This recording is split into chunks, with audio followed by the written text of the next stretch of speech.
lights are on.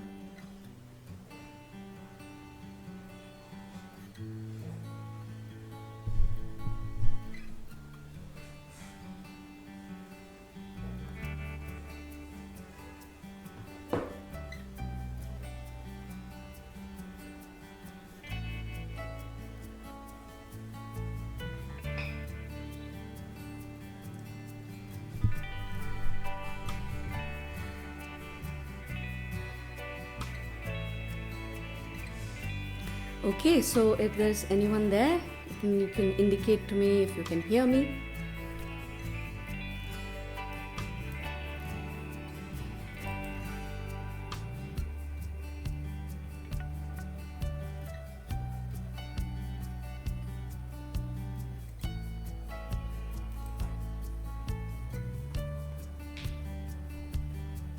Ah, there it is. Okay.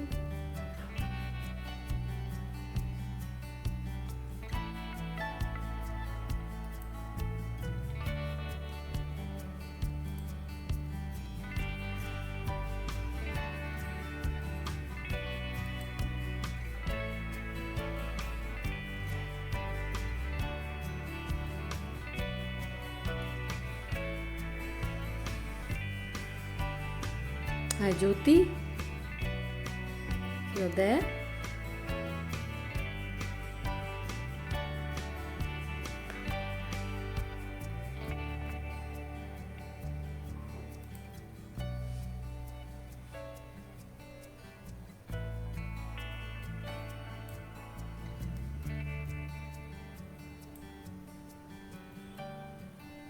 Okay.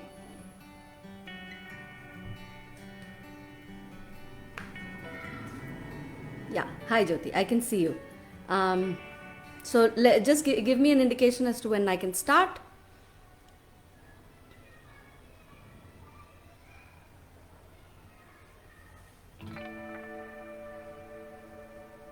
Thank you.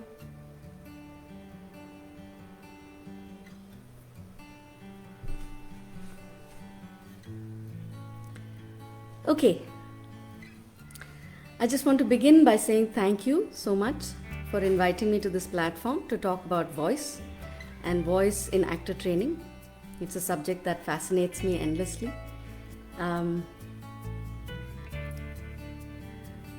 Thank you. Thank you for those indications that I can begin. So I just want to say I'm very happy to be here to talk about a subject that at the moment I teach as well. So before I begin, I just want to start with a small story about my own journey and what brings me to voice work.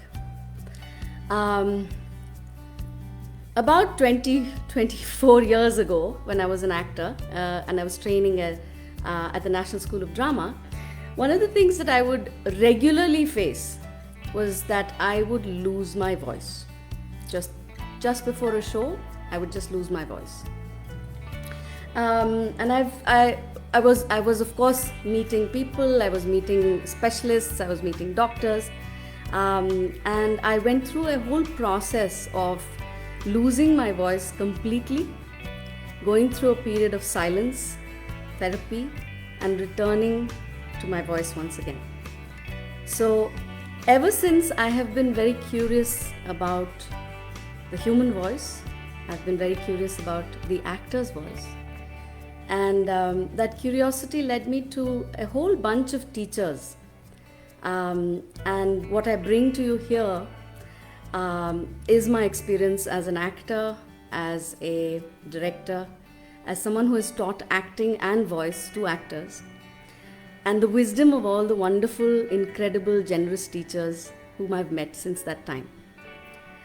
I will mention some of them, and I will also put down some links at the end of this chat so that you can explore on your own as well some of these sources that I have. So that really is the beginning of my own curiosity about the actor's voice, particularly when he or she is in training. So today's talk, this hour, I have chosen to sort of divide the hour into three boxes, and I'm going to talk a little bit about each of these boxes. One is the human voice itself, and then the artist's voice, and finally the actor's voice. Okay? So, as I talk about the human voice, I feel like I want to give you a very fun fact about the human voice. Now, this is about the evolution of the human voice. Yeah, over the years, what has happened as the process of evolution is that our larynx, which is where our voice box is or our vocal folds are, has risen up quite high in the throat to come very close to the mouth. Now, the reason it has come up like that is because it affords us the ability to make really sophisticated sounds and really intricate sounds that brings us to language and speech. Yeah? This is actually counterintuitive to our survival instinct, which is sort of related to how we evolve. We actually adapt for bettering our chances for survival. But because the larynx has sort of risen that high, our chances of dying of choking actually increases. Okay? Now, this is to me really fascinating about the human voice. Now, the reason we have evolved in such a way is because our deep need to communicate with other humans and to connect with other human beings. This is the reason why we have in fact evolved in this manner. Okay? So this is something that's quite fascinating for me about the human voice. And on the subject of evolution, there's another thing that I just want to bring into the space, and that is that the first thing that's afforded to us as living beings is probably movement. And this happens when we are still in the womb, and we are not even born. So, if movement is the first thing that happens to us and voice is close on its heels, which means as soon as we are born, the thing that we do is actually we cry out, right? So voice follows very close there. And over a period of time, we come to a space which is called speech, where we begin to form words and we want to, we are taught language and we are taught how to make more and more complex sounds. So if you were to imagine that movement, voice and speech were siblings, then I would also like you to understand that the mother of these three siblings is really the breath. Okay? So, at the very beginning, I think we've come to two important aspects about the voice. One is the breath itself, and the second is our very deep need to communicate. Okay? So there is the breath, and if we want to use another word for this need to speak and communicate, then the word that comes to me is intention. Okay? So that leaves us with three things. There is the need to communicate, there is the breath, and at the end there is intention. Okay? So, now that I've placed those three ideas next to each other, I want to unpack it a little bit. Okay? There's another very interesting aspect about the voice. Now, the breath actually responds to everything that happens to us. Everything that happens, whether that's in our environment, whether that's internal, whether that's our thoughts, whether it's anxiety about the future or an experience that we've had in the past or a memory of some sort, everything, whatever happens in our body affects our breathing. Okay? So the voice really, at the end of the day, is just sound that happens on the exhalation. As we exhale outside and we allow it to vibrate at the vocal folds, we produce sound. Okay? So maybe by that logic, it is easy to understand that some aspects of what is happening to the voice and to the breath is not entirely in our control. Yeah? So we are constantly affected by what's happening to us. Yeah? And that, let me give you an example of what I mean by that. Okay?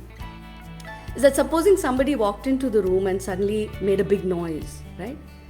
So that would affect your breath. And this is a very crude example of what is happening, right? So it would affect your breath, and a sound would just simply fall out of your body. That's not a sound that you intended to make, but it just happened. Yeah? It just responded to this sudden noise that somebody made to scare you or something like that. Now what happens post that is a choice as to what you want to do about it. You might want to say something about it. And the way you say it, the words you choose, are all then in the space of intention. Okay? So voice sort of falls between two realms. One is the unconscious or the subconscious realm, what is not necessarily entirely in our control, and then in the realm of consciously, intentionally speaking or making sound. Yeah? Okay? So at this point, I just want to sort of like maybe say a little bit more about this idea of what is happening in the body on its own and what happens in the body when we intend to speak and we intend to communicate. Okay? So at this point, I'm just going to sort of like move into a biology class, so to speak. Okay? It might be it might remind you of something that you may have learned when you were in school.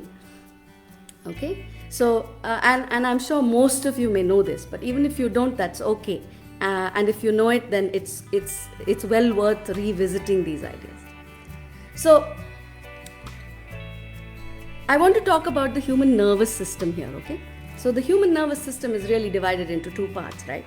There is the autonomic nervous system, and then there is the central nervous system. The autonomic nervous system really is in control of all the activities that happen in the body without our conscious thought. It's just happening. Yeah, it's taking care of itself. And then there is the central nervous system, which takes care of our intentions. Like if I want to pick up a cup, then I lean forward and my muscles respond to that intention, and I have a cup of water or tea and I drink. So there are these two aspects to the nervous system. There is the intentional doing, where our motor skills are sort of controlled by that, and then there is this whole activity that's happening on its own. That could be the beating of your heart, the temperature of your body, the way your pupils dilate or constrict again. So these are things that happens on their own, right? So on the autonomic nervous system side, there is again a division into two branches. Okay, you don't have to worry too much about all of these things.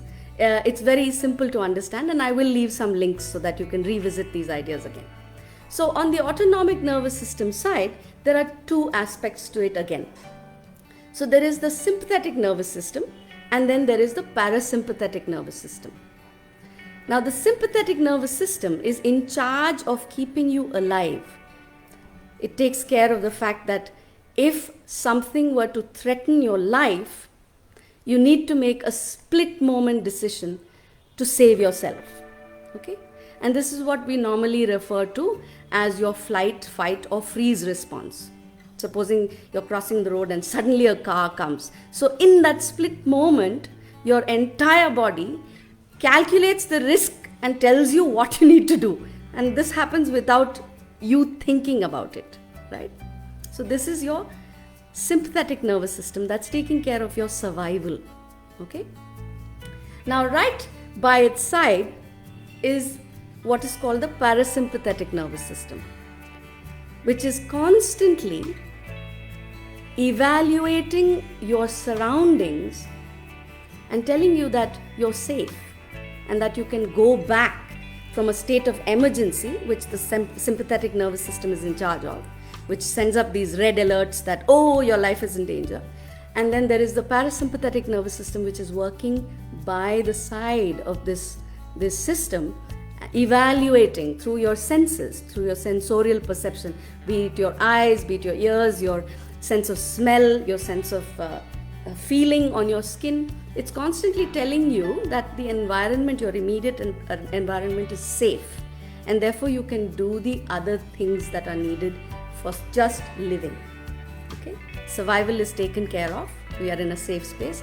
We can continue with life itself, and that means that you can sleep, you can digest your food, you can rest, you can rebuild yourself, you can repair your cells that are damaged, all of these things. So we call that a state of stasis. Okay, so every time there's a alert signal that goes up, there is a part of your body that returns you back to normalcy.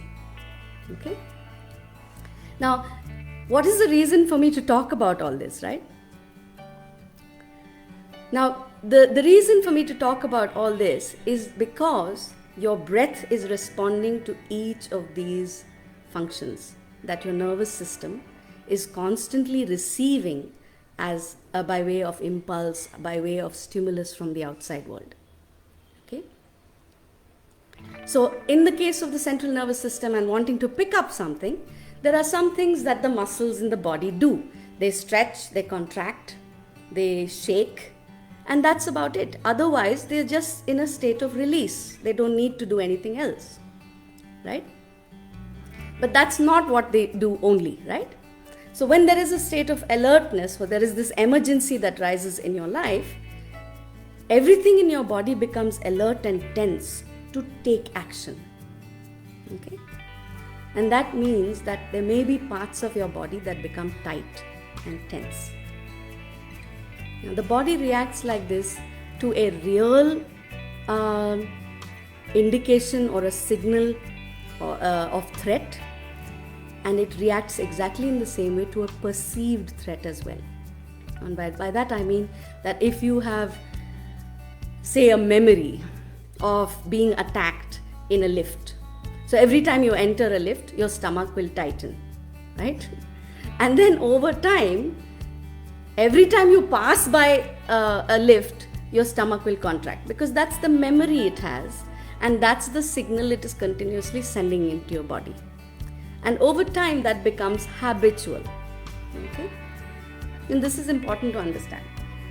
If your body is getting that signal of alertness, that is naturally affecting your breath. And if there are parts of your body, especially around the breathing system, which is from your head, neck, chest, your abdomen, if in this region you have developed habitual tightness, that means habitually your breath is affected by that tightness. Yeah? And that goes to say that habitually that is affecting your voice as well. Okay? So that is the reason we want to understand how the whole body works, right? Okay. So having said that, I want to say that as a person who is wanting to work with the voice in a way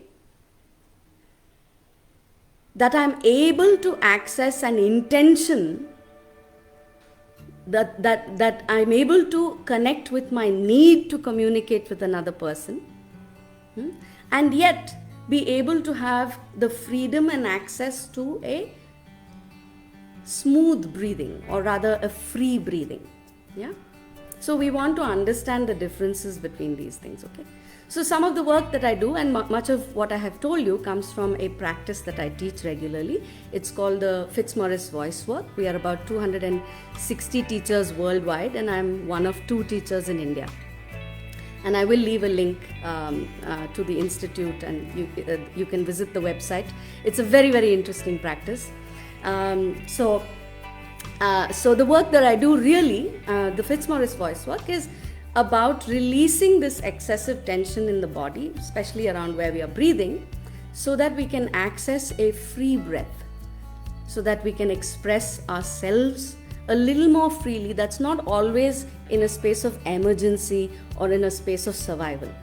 Okay? That we have this band of expression that's not always in the space of stress, but also in a state of relaxation, a place where you can be creative. Okay? So,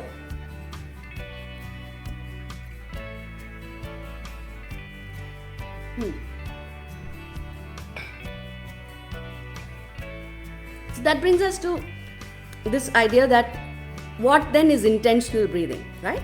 Intentional speaking. So there's a thing that I want to say, and I'm going to quote the founder of the Fitzmaurice voice work practice that I was just talking about. Her name is Catherine Fitzmaurice, and she says that voice is really an action. And this is something that many people have said as well, that voice is an action in the body, which means that you have to engage certain sets of muscles so that your voice has power, has engagement, and the ability to travel across space and engage another person. Okay? So that's really the work that I do that is around the human voice. Okay? So this is something that I want to put before you first. And I want to move towards another wonderful quote from Catherine. And this is, she says that the human vocal instrument by itself is mute. Okay? And here I'm going to talk about the second box that I had mentioned, the artist's voice. Okay? So I just want to open that sentence out a little bit. What does it mean when she says that the human vocal system by itself is mute? So let's say the human vocal system is like an instrument, right? Like a drum or a guitar or something like that. And by itself, the drum does not do anything. Yeah? The guitar doesn't play itself. Something needs to be done to it. Yeah? So there we are entering the realm of intention. And by intention, there is a wide range of things that we can talk about here. Okay? But I want to focus on the idea of, once you've had a sense of what the instrument is, right? The human instrument consists of three major parts. There is the source, which is your breath itself, and then there is the vocal folds, which is a kind of a vibrator. So when the breath sort of moves towards the vibrators and you allow it to vibrate, sound is produced. And this portion, the front portion of your throat, is called the articulator, where the sound is shaped and you make words and so on, right? So once you've understood how an instrument works, you get to a place where you have to play it. So likewise,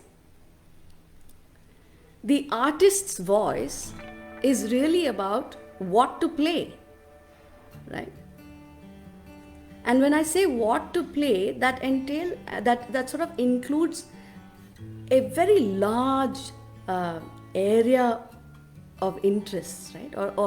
Or areas for us to think about, or to meditate on, maybe contemplate, right? So what to play then means who you are. What is your politics? What are your values? What is your identity? What is your medium? I mean, it doesn't necessarily have to be only for an actor, but an artist, it's also the medium, right? So what is that medium? So all of these things sort of fall into the space of an artist's voice. Okay? So, like I said right in the beginning, that everything that we do and everything that happens to us affects our breath, right? And this includes our imagination. And this is where we begin to integrate the physical body, the breath within that body, and our imagination, okay? And how we want to express ourselves, right? Okay. So the artist's voice really is quite a wide world, quite a wide field. Yeah? And when we talk about actor training, this is an area that we really want to explore. Many times, actors training is really about filling the shoes of a character. And that character may be either close to the way we are, or where we come from, or the way we speak. And many times it's not, you know. So really, the field of the artist's voice is something to explore, even for an actor to actually think about what is the politics of her performance. What is it that brings her to express the voice of a particular character? What is her own association with that character, right? Or that piece of text? How does she resonate with it? How does she respond to that piece of text? So all of that becomes the what of voice. So what to play from this musical instrument. And this includes, whatever you've read, whatever your experience has been, how you relate to the outside world, what's happening in the world, by way of the world politics in the country, in terms of what is happening in the institute, how do you relate in your personal relations with other actors, all of these things. Big wide world, open. Okay? So, having said that, I want to gently now move towards actor training itself. Okay?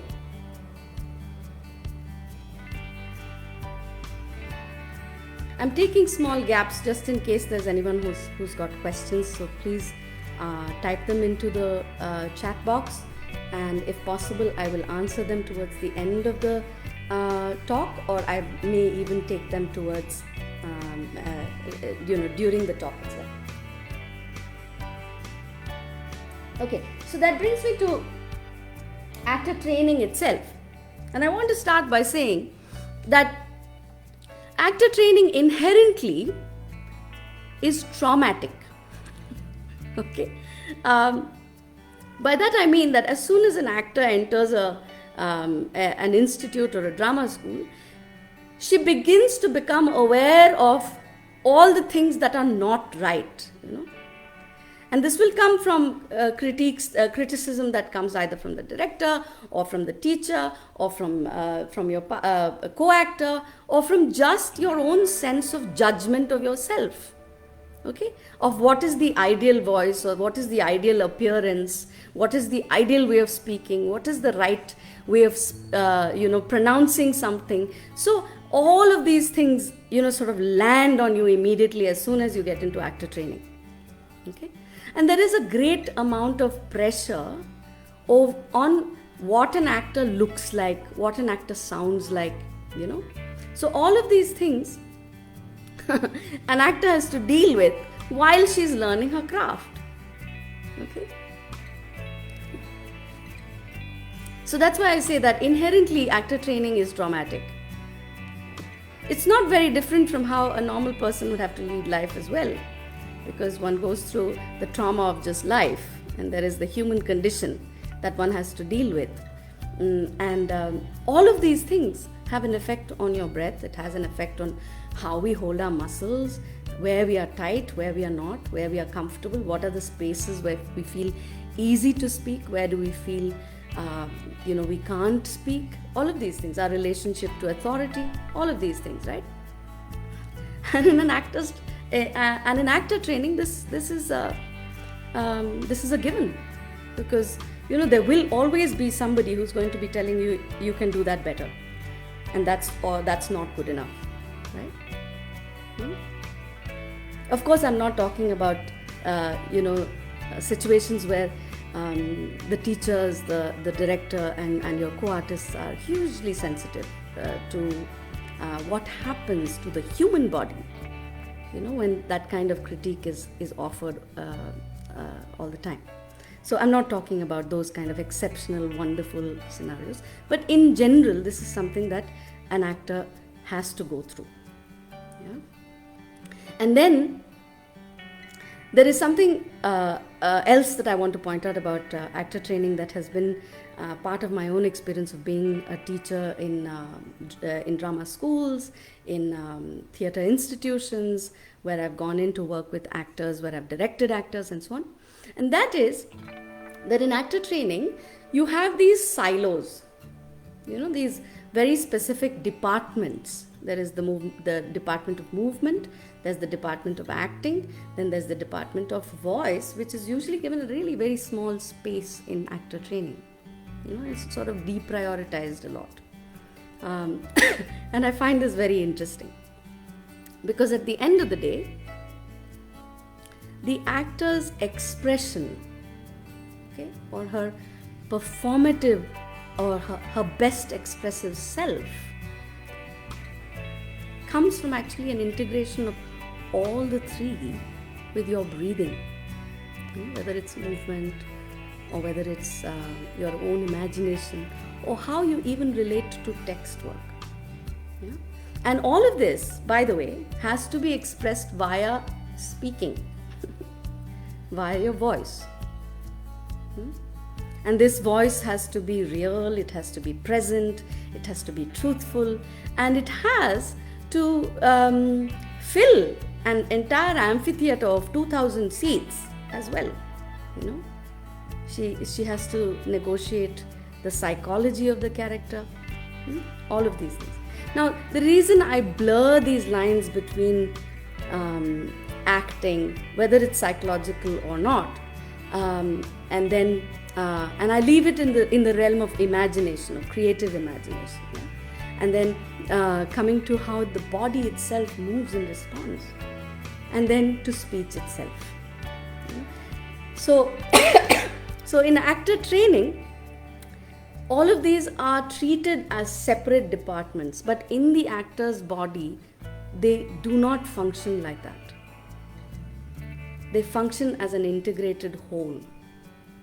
And I do want to point out that at the end of the day, the work of the actor is to investigate truth. And by that truth, I don't mean some moral truth, but I mean what is true to her in the moment. And that would mean what is true in her body, in her breath, in her experience, in her response to other actors, to the character, to the text, in that moment. And what is most meaningful and important for her to communicate with the other person, be it an actor or be it the audience. That is really the work of the actor. It's that investigation of that moment of truth. Yeah?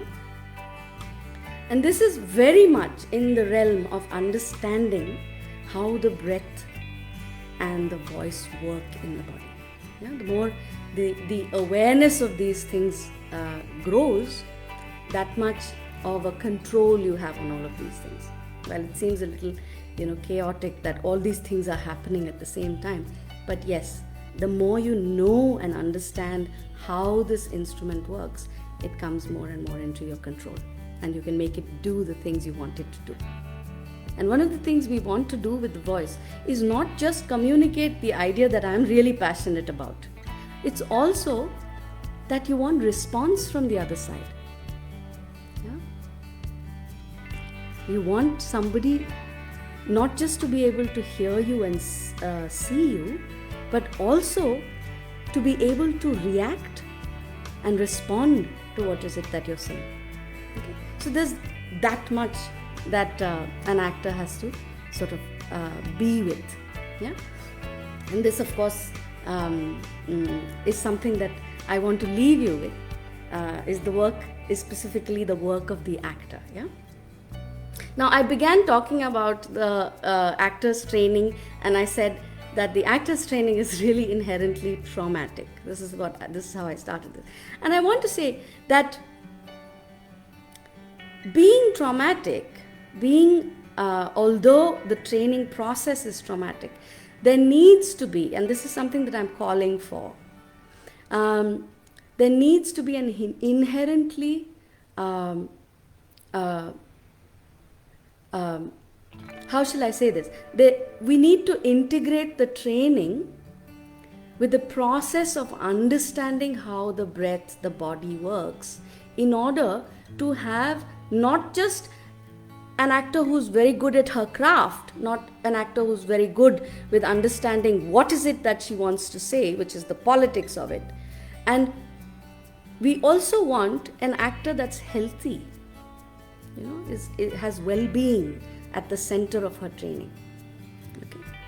There is, of course, the physical process of keeping a healthy vocal system, knowing how to use your body efficiently, use your breath efficiently, be able to structure your voice in such a way that it supports the voice and you're not straining your throat. All of this, of course, the physical aspect of it, but also the emotional, the social, and the mental well-being of an actor.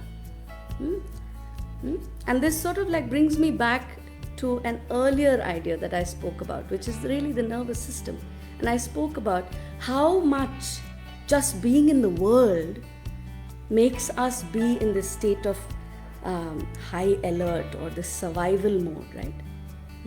In the actor's world, that is a constant. Right? There's competition, there's lack of work, the ability, the threat that you might not get work, you might lose that role. All of these things are very much part and parcel of an actor's training and actor's life, right? And that takes its toll, not just on the body, but also on one's emotional health and one's relations with other actors. So a kind of social health. And of course that has an effect on one's mind, right? So the voice is really that thing that sort of brings it all together, I always like to indicate that the voice sits between the sky and the earth. It's that horizon line that brings the heaven and earth together, So it's an expression of what is going on inside your body, and it reaches way beyond your corporal or your physical body, the boundaries of your physical body. It has the ability to reach out, and the reason it's able to do that is because sound is merely just vibrations, right? We're just vibrations. We're just vibrant and vibrating bodies. Yeah? And while I'm so tempted to quote someone I heard speak in a voice conference in 2017, and I'm just going to pull it up because I don't want to paraphrase that. I just want to be able to read it. So just give me a moment.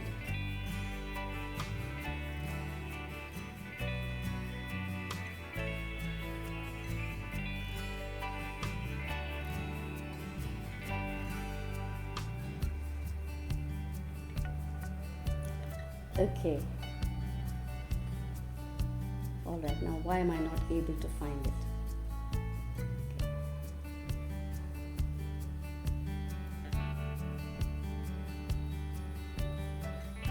Okay. There it is.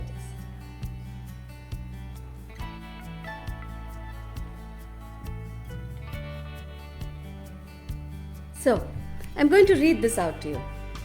So, this was someone called Wesley Enoch, who was the key speaker at a VASTA conference. VASTA is really an association for voice and speech trainers and teachers. Yes, and we had a conference in Singapore, and this wonderful gentleman came and gave us a keynote. And there are some of his words that I have sort of saved because it's very close to how I think about the voice. So I'm just going to read it. So he says, "I'm only half serious, but I think there is something to be said for the power of the series of vocal vibrations and resonance to shape a future. The words you choose, the intent of their use, the inherent promise in the utterance of the voice can give shape to a life, yours or others. Why not? The vibrations of tectonic plates can create tsunamis, earthquakes, unleash huge amounts of energy, and change the face of the world. Why not, in our own little way, can we believe that our voice can affect our world? Okay?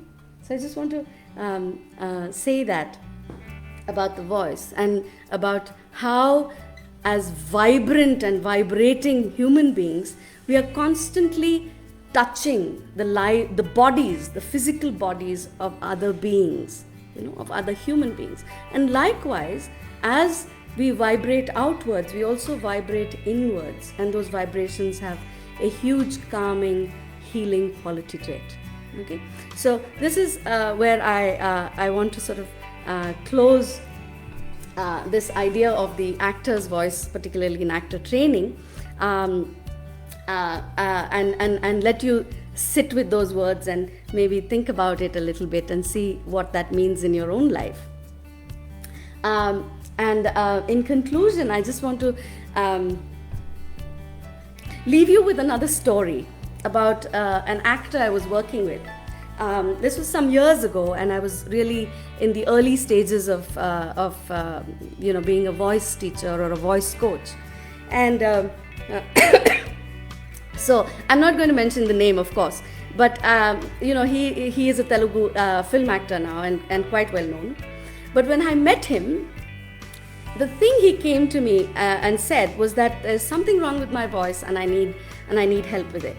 And truly, there was there was a quality to his voice that seemed as if it was not coming from his throat, but it was actually being pushed up his nasal passage and coming out from his nose. So he had a very nasal sounding voice. Yeah. So we tried to go through his history and see if there was something physically, if there was some kind of a physical issue, if he had sinusitis or any kind of actual physiological issue that we wanted to deal with. And we came across none. There was nothing there, and we knew that he was absolutely fine, and we just couldn't figure out what it was that was pushing his sound through his nose, and he just couldn't say a full ah, and he just kept saying ah. Okay. So I was doing this workshop, and it was up in the mountains. It was very cold, and we were all living together in a kind of hut. And as a community, we'd go down the hill, and there was this river where we would all have our bath, and we would wash our clothes together, and then come back up. So on just one of these days, there was this, and girls being girls, they without his knowledge, just pushed him into the river, and he let out the biggest shriek I had heard from him. It was like a full-throated sound that he just let out from his body. Okay, and there was the beginning of my understanding of how the back of the throat, when it is depressed, it sends the sound shooting up into the nasal cavity, and that changes the sound and changes the quality of how he was speaking. Of course, we investigated that and explored it through stories and past memories and so on. And he told us, and it was a very nice, safe environment we were working in. He told us that there was abuse in the family. The father was struggling with alcohol, and there were 5 siblings, and they would as soon as he came home, he would go into a fit of rage if there was any sound or if the children were making a lot of noise. So the children grew up talking in really hushed tones right through their childhood. And from that habit of speaking in soft voices, the back part of his throat had sort of come to a natural place of, had sort of reduced the gap at the throat. And so every time the air wanted to come out to speak, it would sort of shoot up into his nose. And that was such a discovery. for me at that time. It was a huge discovery for me at that time, and to this day I carry the memory of that, because I say this very often in my class now, that when you start working on your voice, it's really about awareness. It's about building greater and greater awareness about what your voice is, how does it work, because it's uniquely yours and it's your instrument to play, to express your creative self, to express your passions, to express your views, and to be heard and to be seen. There is nothing to fix because it isn't broken. And that's what I want to leave you here today.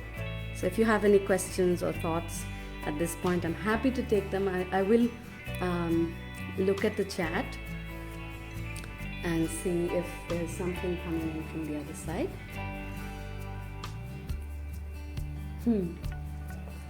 This is a great question. I hear it a lot. I may or may not be able to answer all the questions. I will try. So I'm just going to go up. If I can't answer your questions, I will reply to you individually, okay, once we go offline.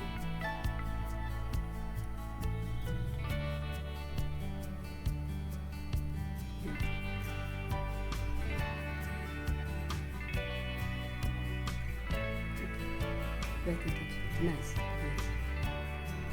So where are the questions? Okay, so I have a question here. How to modulate or show variation in diction as per requirement? Okay, so okay, there are very interesting things, very interesting questions there, and there are 3 parts to that. I just want to open it out. Okay, one is this idea of modulation or variation in the voice. And the second part is, there are 2 parts to it. So because there's an or in between. All right. So modulation and variation being the same box, and then there is the idea of diction. Yeah. Okay. So I say this a lot in my voice classes, that modulation is essentially a myth. In the sense that when say for example, as I'm speaking right now, modulation simply means rising, falling, changing, the voice in a particular manner. Now, if I were to do that and say, "Hi, how are you doing? Are you all right today? And where are you going tomorrow?" So there is variation there, right? And there is this rise and fall, and it sounds completely nonsensical. It has no meaning, right? So the voice modulates and changes and varies depending upon what is it that you want to communicate, who are you communicating with, how badly do you want to communicate what you want to say, and how badly do you want that response from the other person. You see, these are the things that really make modulation happen. It's not something that you slap on from outside onto your voice. I'm not saying that it can't be done. It can. But I'm also trying to demonstrate to you that is going to be something that's always perhaps going to ring untruthfully. Okay? And when the voice actually responds to the truth, which is what I was talking about. And by that, I don't mean, the moral truth. And I constantly keep indicating that. Is that it is connected to what is meaningful and truthful to you in this moment. Even when you talk to people. When it's connected to that, your voice varies, it's diverse, it's rich, it resonates in strange ways. It's not about sounding beautiful. I want to sort of warn you about that. It's not about sounding beautiful or making good sounds necessarily. But it actually means that it's connected to something that's real to you in that moment. And that's what really changes and gives variety to the voice. Okay? I hope that answers your question. So, and the second thing that you ask is really a very vast subject, which is diction, right? I like to call it clarity of speaking. And most times what happens is that when we talk about diction, we are talking about as if there is a gold standard to how a word should be spoken. The word is spoken depending upon who you are also. Like, for example, I'm Indian, right? and I'm South Indian. I'm also East Indian. I also have had an English education. So, and I'm from Bangalore, from a cosmopolitan city. I'm a woman who does theatre in English. So all of these things actually are influencing the way I speak and how my words are strung together. What is the music of it, and all of these things, right? Okay. So the reason I say this is because in actor training, a lot of stress is unnecessarily put on diction, because as if there is a gold standard to it. Okay, there is only the best way you can communicate, and the thing probably to shift to the way you could make it empowering for your actors is to shift the focus away from what it sounds like, but rather to how it feels and how you place the sound in the mouth. Okay, this is about articulation. So it's not really about I'm sorry, I have a bit of a cough. Yeah, and in these times that's always scary, but I'm okay. So diction itself is something to unpack a little bit and to find out what is it that you want to achieve as soon as you come to that space of diction. Okay. This is something that it's not always easy to negotiate in schools where there is a particular accent that needs to be learnt because that is the correct way of speaking, that's the correct way of speaking English, because there is somebody who is the native speaker and there is somebody who's a non-native speaker. So there's the realm of politics as well with speech, So there is something that I bear in mind all the time when I'm working with actors or with anybody who comes to me and says that I want to do something with the way I speak because it sort of reveals too much where I'm from.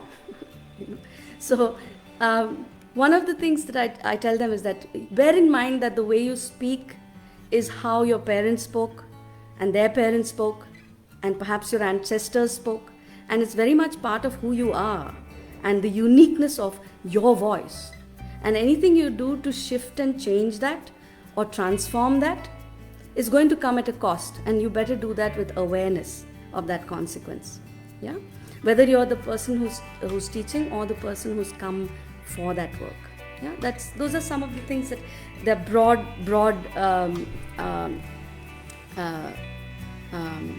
ideas, concepts, but I like to leave them because I find that it's important to find ways to empower the person who's speaking and asking for this, and it's not something that's being imposed on the actor. Yeah. So I hope that answers your question.